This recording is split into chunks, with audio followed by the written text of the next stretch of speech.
to the Dawgs podcast with your hosts, Blake Reneker, Justin Charles, and Josh All. Woo! Who says money does not talk? Hey, everybody, welcome into another episode of the Dawgs podcast. Josh All, your host, with you today. Welcome. Happy Free Agency Monday to everybody out there. The new league year starts on Wednesday, but the legal tampering period technically starts, and by the time you guys watch this, started today at noon. Unofficially now, I guess it starts Sunday around, 3 or 4 p.m. That's when we started getting notifications that teams were agreeing to deals with players and all kinds of things. So this stuff has been happening the entire offseason. It's just starting to come to light a little sooner, as it has in years past. But we're going to go through the big news from yesterday. And yes, it's Myles Garrett signing the extension with the Browns. The whole drama situation with him, at least the trade request drama, is finally over. So we'll break it all down now. I might be kind of silly doing this episode. Let's see, when I'm recording it, this is prior to noon on Monday morning, and I know there's going to be so much free agency news today, but I primarily want to focus today on the Myles Garrett contract, that whole situation, then just a couple other notes from the weekend. We will handle all of the free agency signings and react to all that stuff later in the week. And we'll obviously be posting about it all over social media as the week unfolds. But today, let's dive into this Myles Garrett contract extension. And before I do, though, make sure you guys like this video on YouTube, subscribe to the channel, and tap the notification bell so you don't miss anything new. Again, we're going to be posting so much throughout this, this off season leading into the summer and everything. So you just don't want to miss anything new. And of course, as always, if you guys want to join the Dog Pack community, get in to the private Discord and hang out with all of the diehard Browns fans that we have in that community. It's jointhedogs.com to become an official Dog Pack member. Okay, so when things were first reported yesterday, came out, Myles Garrett had signed a brand new 4-year extension with the Cleveland Browns worth it included $123 million guaranteed, and it was valued at $40 million per year annual average salary. So that is now the highest paid. Myles Garrett for the Cleveland Browns is now the highest paid non-quarterback in NFL history for about a couple days, maybe not even 24 hours. We'll see what happens today.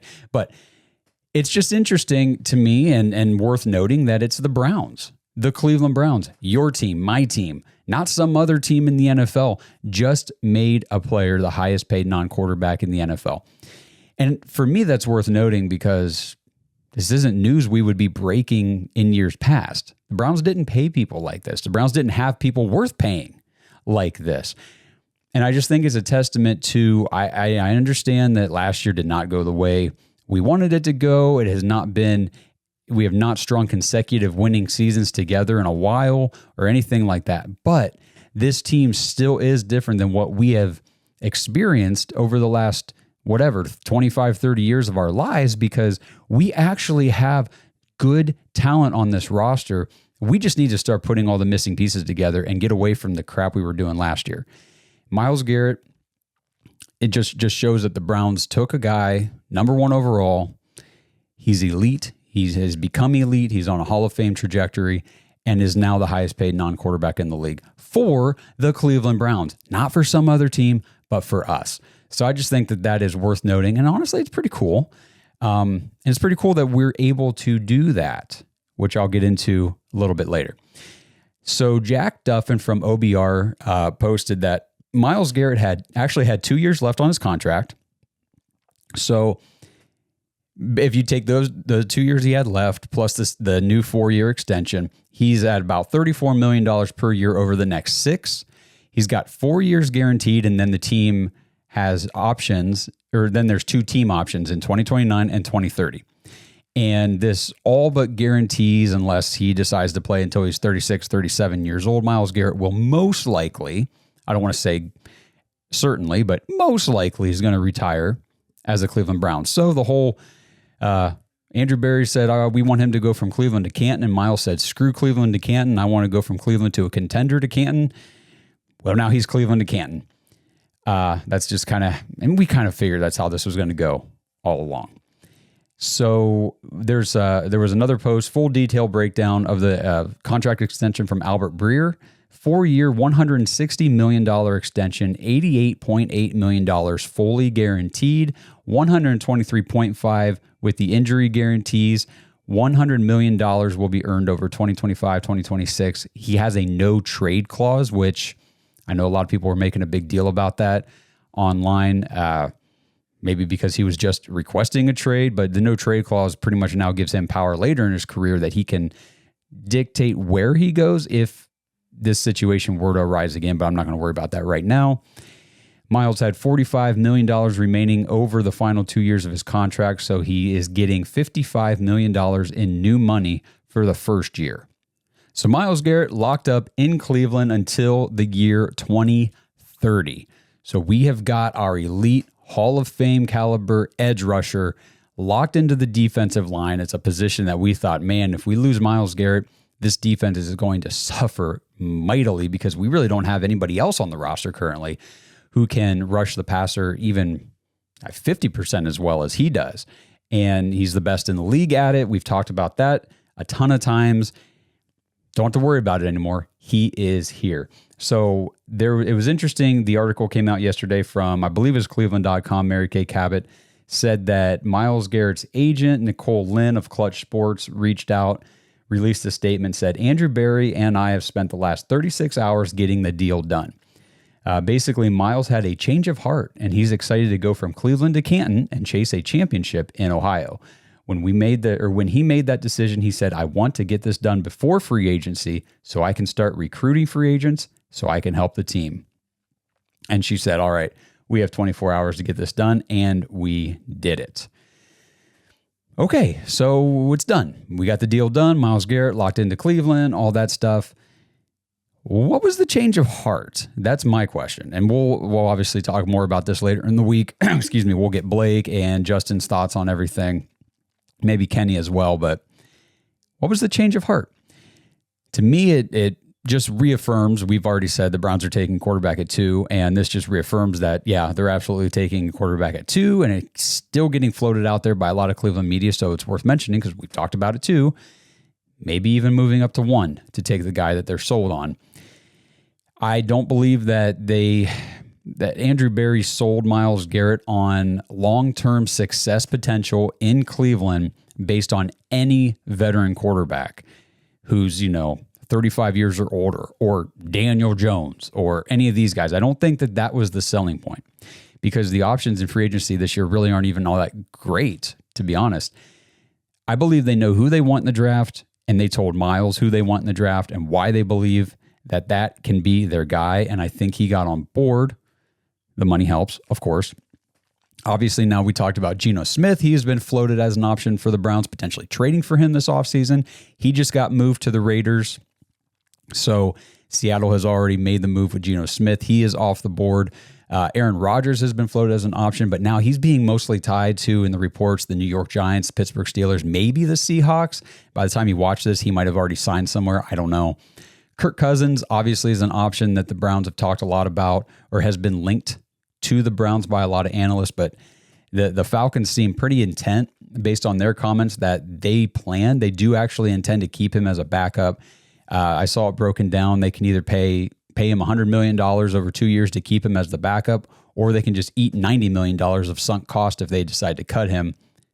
So why cut him? I mean, it's $10 million more to keep him as your backup, and then at least you have a plan if anything were to happen to Michael Penix. So the Kirk Cousins thing, the odds of him coming to Cleveland are starting to really fall, in my opinion.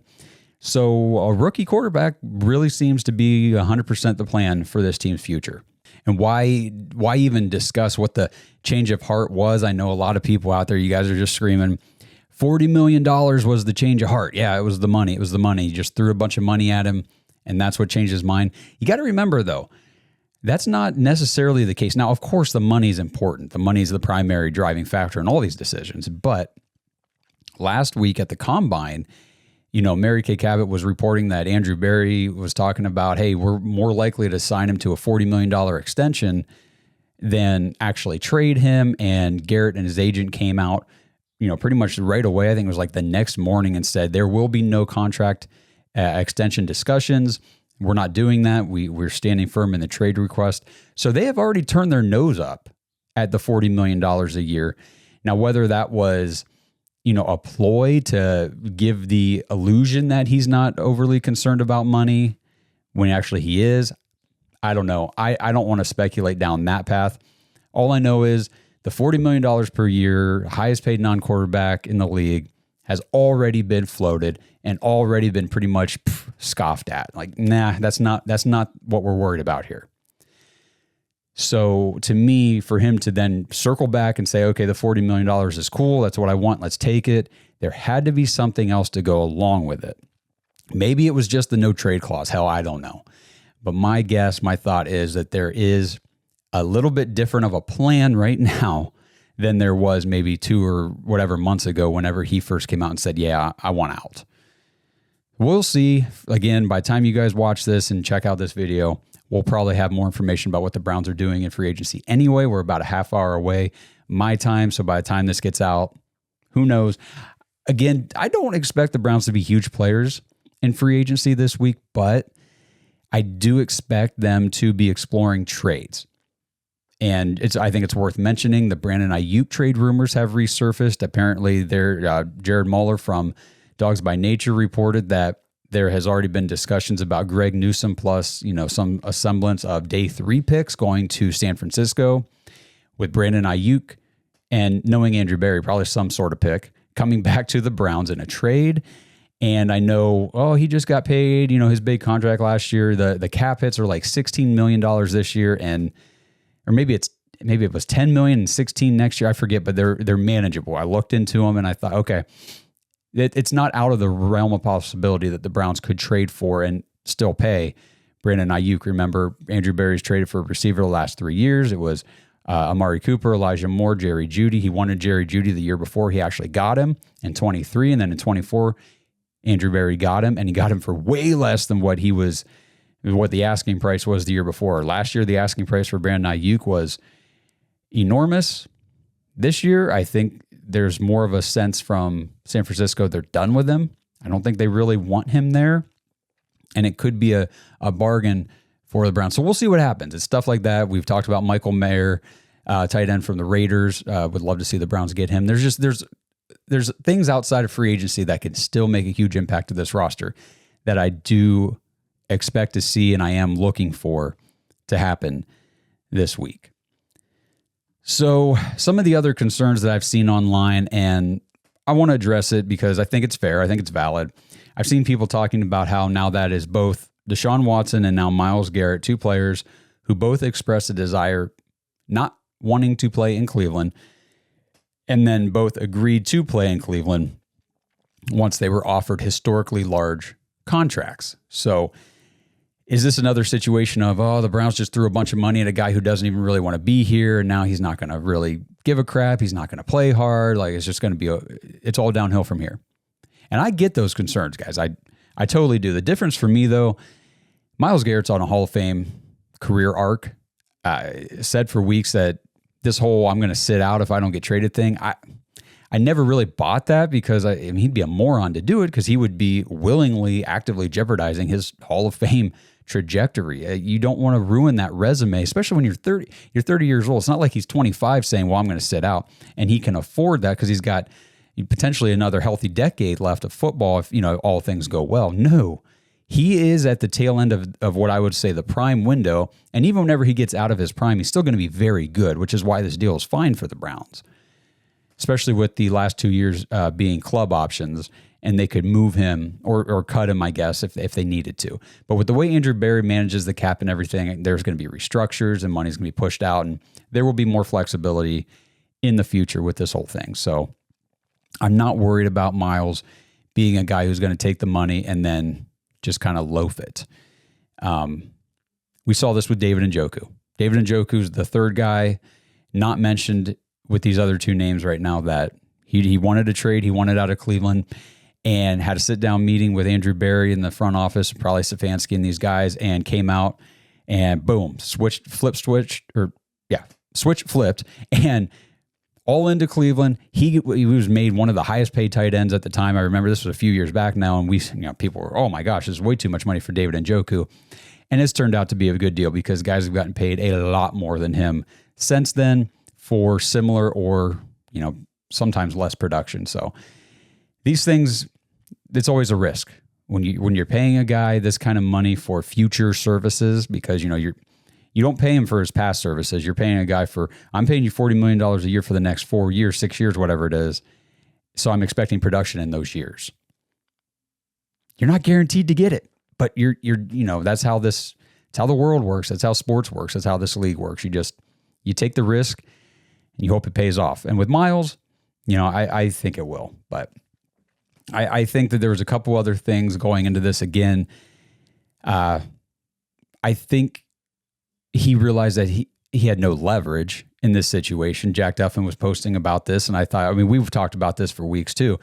He really had no leverage. He had two options essentially, with the Browns saying, like, we're not trading you. And the Browns could not trade him. We talked about this so much. It was a $36 million dead cap hit in 25 and $24 million next year in 26. Can't do it. Cannot take on those dead cap hits. So they were not trading him, at least not before June 1st. So this whole thing was kind of ridiculous. So that really the only two options that he had, he could play or not play, hang out in Cleveland for his final 2 seasons under contract. And then Cleveland could tag him for 2 years in a row because they've never franchise tagged him, obviously. So they could do it twice. And then, oh, hey, there you go. There's 4 more years in Cleveland. Now you're a free agent in 2029 when you're like 34 or 35 years old. Well, obviously that's not an option. You don't want that. Your second option, you could sign the largest non-quarterback contract in NFL history. So that's the one he opted for. And, it's good. It's good for Browns fans. It's good for the team to have, obviously, Myles Garrett on that defensive line. So that's over and done with. Now we just get to see, is he going to walk back his Cleveland's not a contender, media tour that he was on? We'll see if we get any sorts of apologies. But, I know Blake yesterday, we were texting and he said, hey, water under the bridge. He's signed. Who cares? Let's go. Let's just go out there and try to get some wins.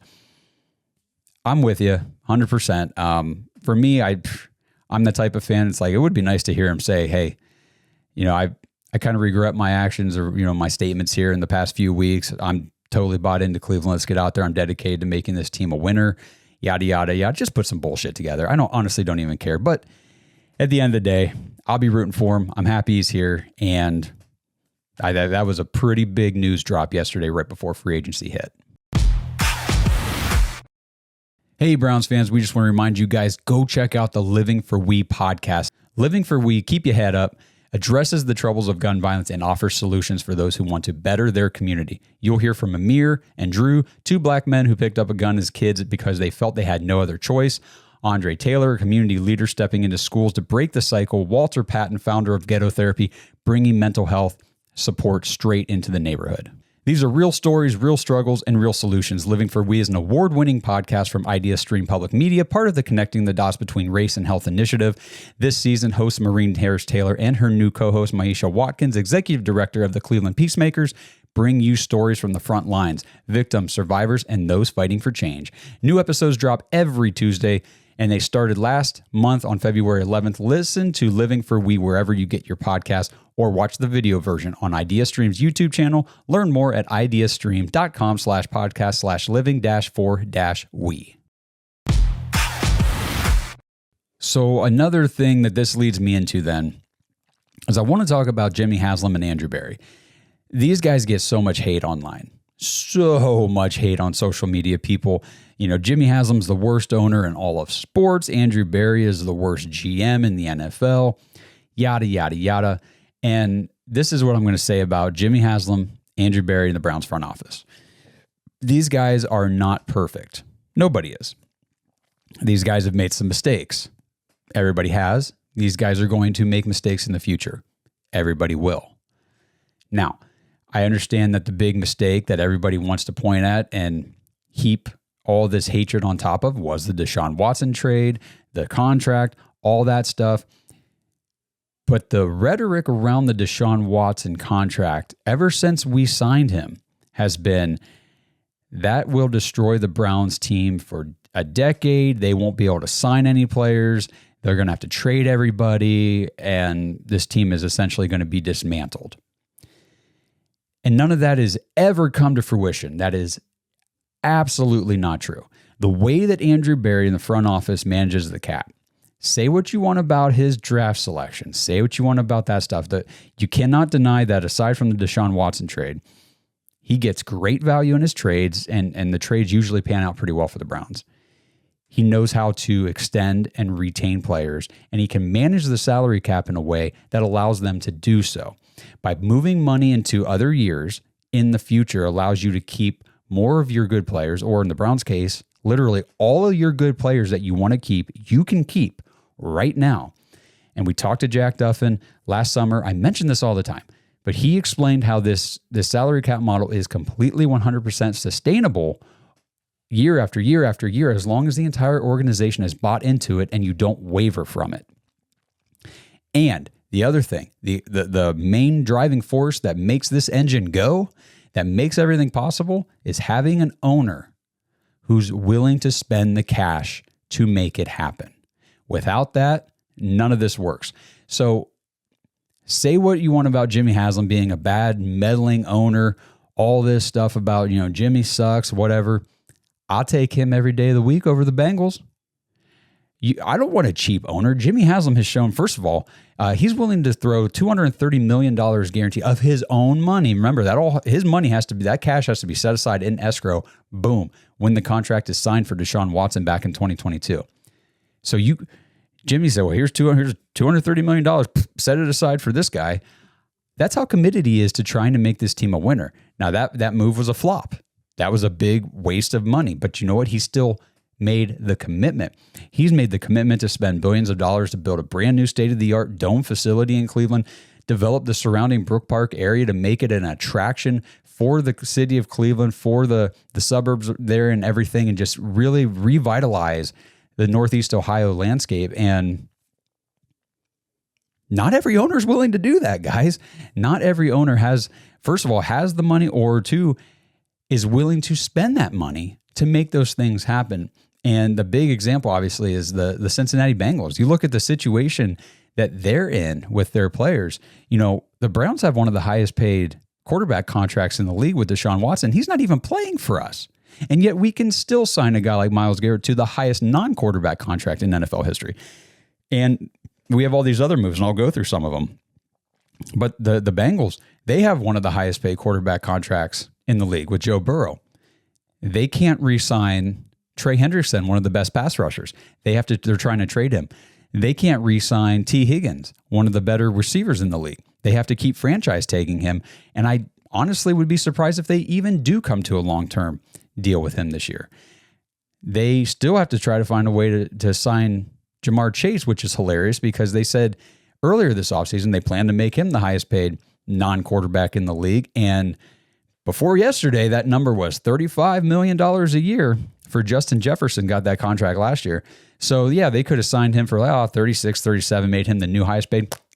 Now you got to go over 40 to get it done because we just did it with Myles Garrett. The Cowboys have to sign Micah Parsons yet. Well, now we just set the market for what a top-tier pass rusher is going for. You think Micah's going to sign for anything significantly less than 40 a year? I don't think so.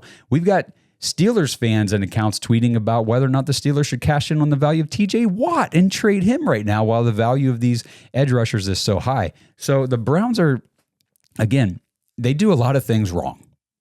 They do a lot of things that don't end up working. But one thing that they are consistently doing is setting the market at these different price points for different positions.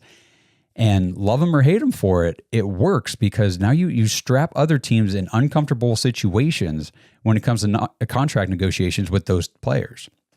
The Bengals, think about them. Last year, Jamar Chase sat out in training camp, didn't want to report because he wanted the new contract extension last year. And it was like, okay, you're a year too early for this stuff. We're not signing you right now. And last year, I think that number was around, if I'm remembering what I saw correctly, it was like 32. or something like that. Around $32 million a year is what they could have extended him for. Hell, it might have even been less than that. And if they would have signed that deal with him last year and got the extension done, that's the number he would have been at. Instead, they played hardball, they played cheap ball, didn't want to negotiate and do the contract last year. And now this year, they have to get the extension done. But now that number is not, 28, 29, 30, whatever it was last year. Now it's 40 plus. So I got to give credit to the Browns for the way they handle these contracts, because you're looking at a Bengals team that if they can't figure things out with Jamar Chase, all of a sudden you went from a team that had your top four players was, Joe Burrow, Jamar Chase, T. Higgins, Trey Hendrickson, to it's just Joe Burrow. And while the Browns have not had the success that we're wanting to see them have necessarily on the field, as far as the roster goes and the players that we're keeping, this front office is great at what they do. They're so forward thinking because we've got the high paid quarterback just like the Bengals do. And that guy, like I said, doesn't even play for us. Hasn't really played for us and doesn't play for us anymore, but he's still on the books. And what have the Browns been able to do since we signed and paid Deshaun Watson back in 2022? Since then, well, most recently, we made Myles Garrett the highest paid non-quarterback in NFL history. We traded for Amari Cooper. We traded for Elijah Moore. We traded for and extended Jerry Jeudy, a contract that's looking hella nice right now. We traded for and re-signed Zadarius Smith. We extended Jack Conklin. We extended and kept David Njoku. We extended and kept Denzel Ward. We extended and kept Grant Delpit. We extended and kept J.O.K. We extended and kept Dustin Hopkins. Those are all players we were able to extend and keep on the roster after we paid Deshaun Watson. Not before, after. Let's see. We exercised the fifth-year option on Jed Wills. We exercised the fifth-year option on Greg Newsome. We signed Dalvin Tomlinson, Juan Thornhill, Obo Okoronkwo, Shelby Harris, re-signed Ethan Posick, re-signed Jadeveon Clowney. Now, obviously, not all those picks are home runs or anything like that, but that's not how the NFL works. It just speaks to when the Browns have players that they want, either they want to go get in free agency or they already have on the team and they want to re-sign or they want to extend and keep on the roster. They've been able to do it. Name me one player that we have lost because of Deshaun Watson's contract on the books. Name me one player. I know somebody out there saying Nick Chubb. This was going to happen with Nick Chubb, whether we had Deshaun Watson or any of these other guys on the roster or not. He's a 30-year-old, going to be a 30-year-old running back. That's a position of minimal value on most NFL rosters, coming off 2 season-ending injuries. This was always going to be the case. So that is not tied to the Deshaun Watson situation. So you got to give the ownership and the front office some credit when it comes to these things, especially when you compare to a team like the Bengals, who, man, that fan base is one that if you go online and you look through social media, they're not too pleased right now with the way their front office has handled the roster. So just a couple other quick notes before I wrap this thing up. And I'll kind of check Twitter here in a minute to see if I can, first of all, get it to refresh, because for some reason it's not working very well here this morning. What a great day for Twitter to not be running well. To see if there's any news and updates about the Browns here. But just a couple notable things from yesterday. Devontae Adams signed with or intends to sign, with the Los Angeles Rams. So Aaron Rodgers obviously will not be going to Los Angeles because they just re-signed Matthew Stafford to a big deal. So it will be Devontae Adams playing with Puka Nacua and Matthew Stafford out in L.A. So Rodgers will not be teaming up with his buddy Devontae Adams this season. And the big one, the Seattle Seahawks have traded DK Metcalf to the Pittsburgh Steelers for a second-round pick. So DK Metcalf is now in the AFC North. That puts Metcalf and Pickens both on the roster for Pittsburgh, and I think that's going to be very entertaining this year. These are two guys with big personalities. We already know that Pickens has a pretty bad attitude, and there's not even a guarantee from what I'm seeing that he ends up staying on the team. He could end up being moved here before the draft. So we'll see what ends up happening with George Pickens. But to put him and DK Metcalf on the same roster, you are just tempting things to go poorly. And it's exciting to watch the Steelers do their things because they don't have a quarterback either. But they're not in the position to get the type of quarterback that the Browns are. with the number 2 overall pick and potentially the option to trade into number 1, which is still on the table. We'll see what ends up happening. What Tennessee does this week in free agency will tell us a lot about their intentions with the number 1 overall pick. And we'll see what Cleveland does as far as signing, players out of that veteran quarterback market. That'll tell us a little bit too. Okay, well, I guess that's it for today. I just refreshed Twitter and something went wrong. Try reloading. Well, not working, so whatever. That's my main news source. Again, it's still prior to noon on Monday, so the big free agency frenzy is not really kicking off as of yet. We will be back later this week to break down everything that's going on. Make sure you guys follow us on Twitter, Facebook, Instagram, all the socials at the Dawgs Podcast to keep up with all the updates. We'll be giving our thoughts and opinions on everything the Browns do, don't do. Some of these other teams we were talking about, the Steelers last night whenever they traded for Pickens, because that impacts the Browns. Now trading for Metcalf. We got to face him now twice a year. So, and Pittsburgh intends to give him a 5-year, $150 million extension once that trade goes through and he becomes a Pittsburgh Steeler. So DK Metcalf is in the AFC North for a while. So Martin Emerson, get your big boy pants back on. You're going to have to go toe-to-toe with this guy the way you did Mike Evans a few years ago. But anyway, that kind of wraps everything up here. Let me know in the comments what you guys think. Your reactions to the Myles Garrett extension. Was this Browns being desperate and just throwing money at a problem, or was this the plan all along? Is it a great move? Are you happy that the future Hall of Famer is locked up in Cleveland, most likely for the rest of his career, unless, again, like I said, things go downhill or he decides to play super late into his career and ends up bouncing around a couple teams late in the late stages. But for all intents and purposes, the predominant prime Hall of Fame seasons for Myles Garrett will be played in Cleveland on the Browns defensive line. He is locked up and things are looking much better than they were a week ago. So thanks for tuning in, everybody. Appreciate you so much. And until I see you guys in the next one, let's go Browns. Thanks for listening to another episode of the Dawgs Podcast. Make sure you subscribe on YouTube and follow us on Twitter at the Dawgs Podcast. Get your thoughts on the show at thedawgspodcast.com.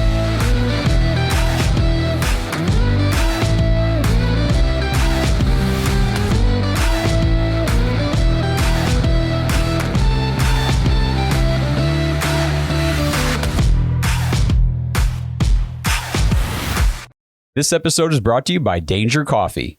Browns fans, we talk about how Danger Coffee is made free from mold toxins that are in 45% of the world's coffee, but that's not all that Danger Coffee has to offer. Mineral and nutrient deficiencies are a big deal. They make you feel sick, tired, stressed, and they can give you brain fog. These deficiencies negatively affect your immune system, your digestion, sleep, metabolism. Have you ever wondered why you get an initial burst from your coffee, but then you get that little crash not long after? Danger Coffee's patent-pending process remineralizes your body with more than 50 trace minerals and electrolytes, leaving you more energized, engaged, powerful. These micronutrients enter the cells to boost performance. They bind to toxins to provide detoxification support. I know that sounds like a lot, but the bottom line, guys, is minerals matter, and most of us really don't get enough of them on a daily basis. Danger Coffee delivers micronutrients, plus it gives you access to the minerals you already have. Head to dangercoffee.com, use our code DAWGS, DAWGS, for 10% off your order, and that code can be used over and over, so you get 10% off every order you make using code DAWGS. It's time to start every day off with a cup of coffee that gets you going and actually keeps you going. dangercoffee.com, code DAWGS.